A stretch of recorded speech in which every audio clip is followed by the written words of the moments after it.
Mine қазағым осылай. Бүгін осы памятниктің жанында ісіне шығып қойдың жанынан шықпайтын боламыз. Ауылдың ішінде сілеусін шығыпты. Сілеусінен қорқатын болдық. Сілеусін рыш қой, мысықтың шыққан түрі.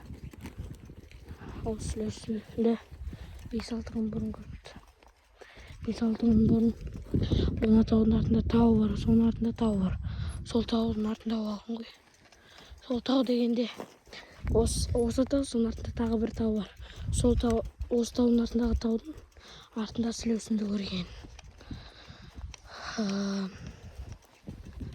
Қойдың ішіне кірсе, негізі ол үлкен қойның да бұзауынды да жеп қояды.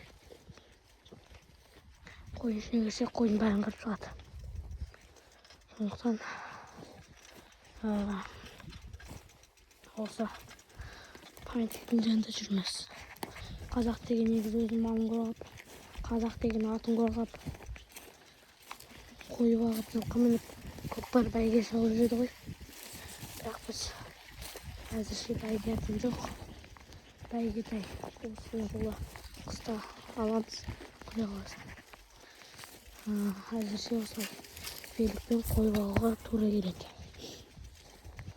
Бірақ менің еркек тайым бар, оны ертең ұстап, қыстан кейін соны үйретіп, жұлқынғаның тығып, өлік қылдырып емес, жай. Андай ешкім жос болмас үшін жіберіп қамап отырмыз. Осы сілеус негізі қазақ сияқты, қазақтың баласы, ауылдың баласы болып, осылай ауылдың атауын болса, мен атауын артында қой бағып жүрмін. Бәріне ассалаумағалейкум, саламатсыздар.